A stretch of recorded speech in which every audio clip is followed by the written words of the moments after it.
Tahun baru pastinya setiap daripada anda ada azamnya untuk direalisasikan bagi menjadikan kehidupan anda ataupun tahun 2023 ini lebih cemerlang, lebih produktif. Hanif, apa azam awak tahun ini? Setiap tahun saya akan ada azam samalah untuk kurus kekal sihat apa semua. Tapi tahun ini saya ada berubah sikit. Saya lebih spesifik. Saya nak jadi orang yang bebas hutang pada tahun ini. Saya nak cuba langsaikan segala yang tertunggak ke, yang masih berhutang sama dengan orang ke, kita akan cubalah. Mungkin cakap senang tapi sebenarnya susah kan? Betul. Tapi itu azam saya.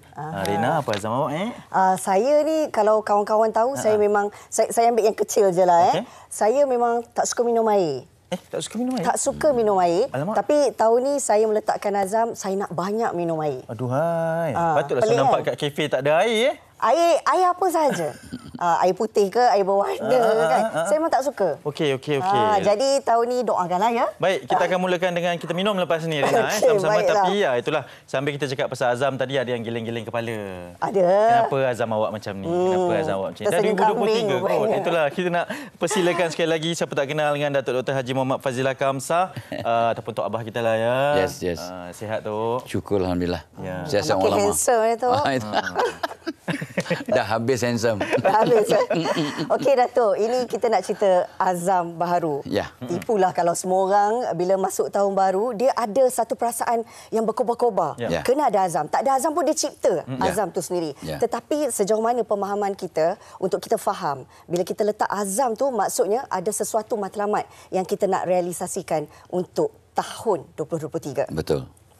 So sebenarnya azam ni, kalau ramai orang juga ada yang cakap, aku kali ni tak ada azam lah, aku ikut flow je. Nak jalan je. Ikut jalan je. Aku buat terbaik. Itu sebenarnya tak berapa tepat lah, sebab azam ni bertindak macam doa. Saya sebut doa. Keduanya dia macam ways lah. You nak taksi. Rina nak ke mana ni? Cik Rina nak ke mana? Saya nak, tak kata bawa je jalan. Tak boleh. Jadi saya sebagai pemandu confused. Jadi orang tak ada azam tu macam naik satu kenderaan ataupun transport tapi tak tahu destinasi. So wajib ada azam sebab dianya doa. Dan sebenarnya, ini dia. Azam sebenarnya akan merangsang kita punya efficacy kendiri, self-efficacy. Self-efficacy ni artinya dia akan tahu dia punya kecekapan, kebolehan, dia fokus kepada tenaga, sumber-sumber yang ada untuk mencapai. Dan bila kita dah berazam, rupanya Allah akan bagi kita ilham, bagi kita semangat, bagi kita inspirasi untuk mencapainya. Jadi dan yang Tok Abah selalu cakap kat orang ialah dalam bahasa Jawa lah, if you want to be happy, you must have, itu Jawa kan? You have something to do, someone to love, and something to look forward. Something to look forward ni azam. Jadi something to do, ada benda lah, kerjaya apa kerja. Someone to love, your family, your partner, your anak-anak, Tok Abah cucu dan Tok Mak dan sebagainya. Tapi itulah, azam wajib ada.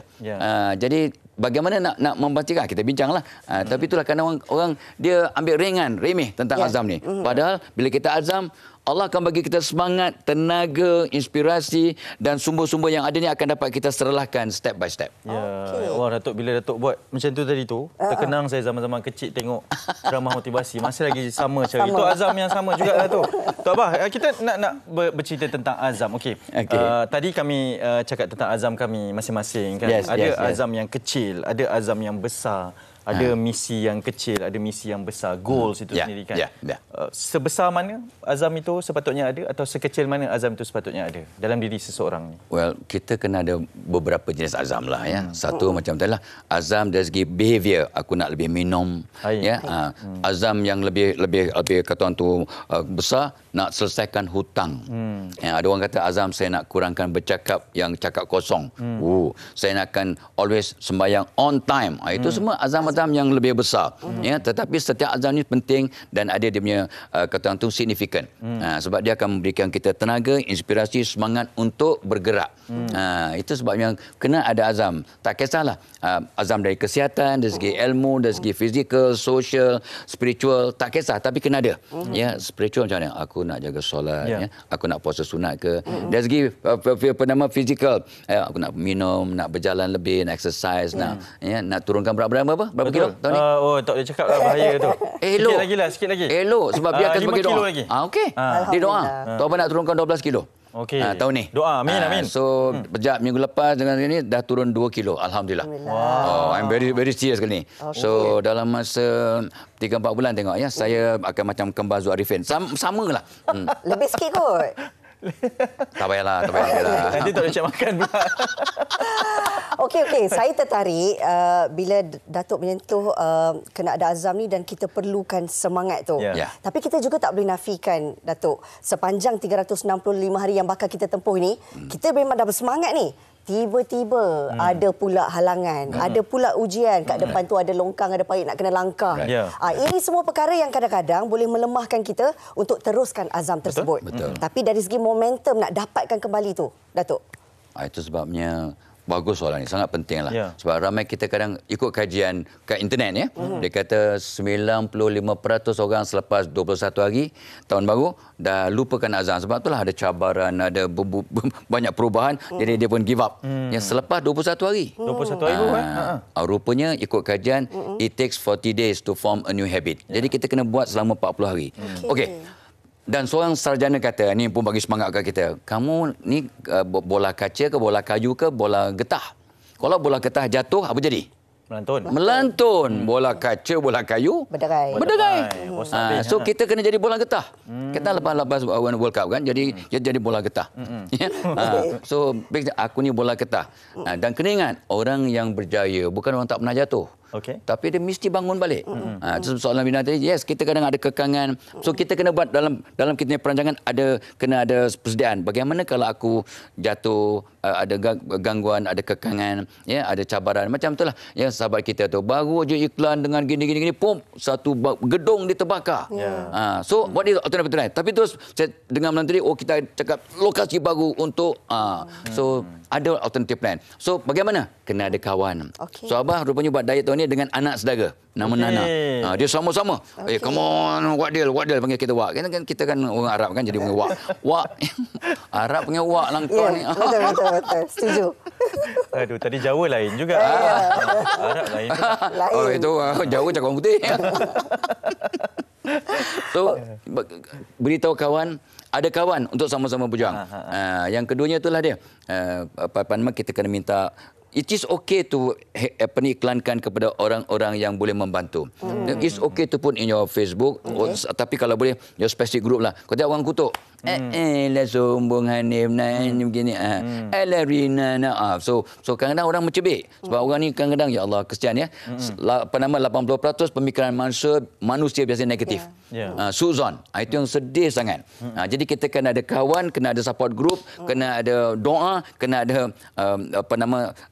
penasihat. So Tok Abah akan beritahu pada Tok Mak lah, kita punya partner. Orang yang kata nak diet, kata nak itu, kata nak ini, kata nak itu, kata tak tahan. Tak tahan. So kita akan okey.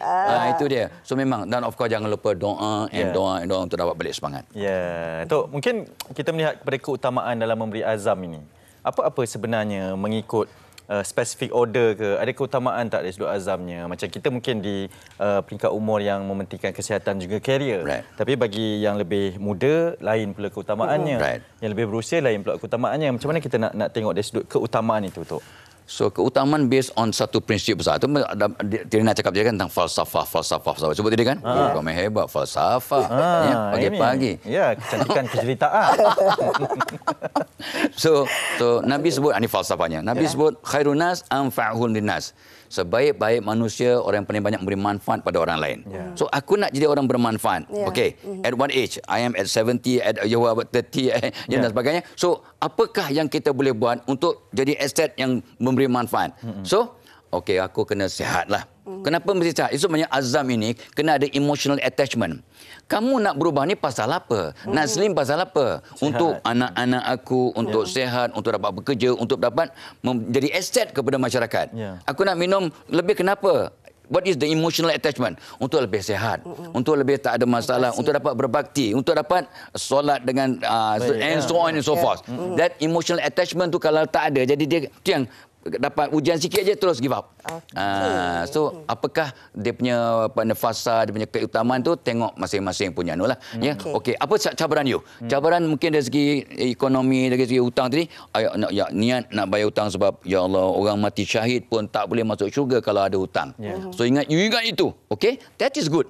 Tapi untuk begitu macam mana? So you kena ada creativity, 3C tadi kan. Kena ada creativity untuk dapat menjana mungkin pendapat tambahan untuk dapat menyelesaikan hutang. So that kena perlukan apakah perubahan.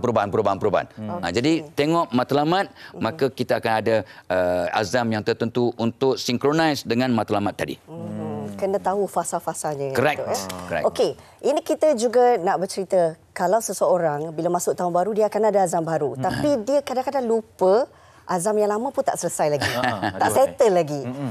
Bagaimana kita melihat dalam situasi ini keutamaan yang perlu diberikan? Perlukah dilangsaikan azam yang lama untuk dibawa ke tahun baru ataupun kita lupakanlah yang lama tu? Kita hidup dengan semangat baru hari ini, ada azam baru. Macam cuti tahun ni boleh carry forward ni. Itulah itu carry forward. Terus banyak kata aku tak nak solat sunat sebab aku solat fardu pun masih belum qada.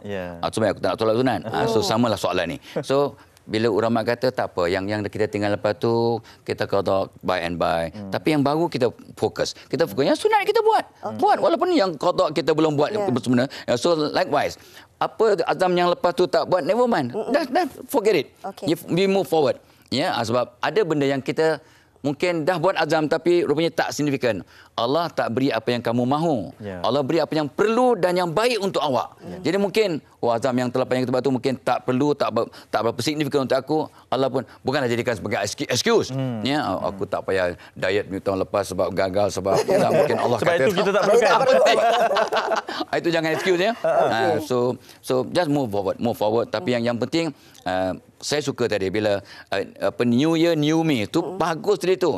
Sebab rupanya bila seorang guru tak apa kata your current problem is because of the current you.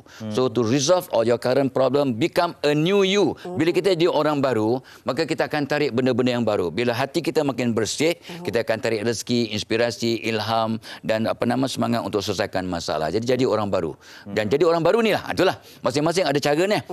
So kita kena ikhtiar untuk jadi orang baru yang benar-benar baru dari banyak aspek yang secara holistik, secara 360. Maka mudah-mudahan azam kita akan lebih berjaya. InsyaAllah. Betul lah kan orang cakap nak jadi orang yang positif ni, kita kena duduk dengan orang yang positif. Setuju. Bila kita dengarkan setiap yang diperkatakan, memang terus lebih bersemangat kan. Aura tu dia bawa sampai rasa macam nak start sekarang juga ni. Saya dah tak boleh dah ni. Kena cek pendapatan sampingan sekarang juga. Kejap lagi commercial break, saya nak minum air terus. Okay, bagus. Tok Abah, terima kasih banyak. Alhamdulillah. Sentiasa memberikan kami sesuatu yang positif dan baharu, walaupun ianya kadang-kadang sebagai refreshment saja daripada Tok Abah kepada kami semua. Datuk Dr. Haji Muhammad Fadilah Kamsah, pakar motivasi bersama kita pada pagi ini.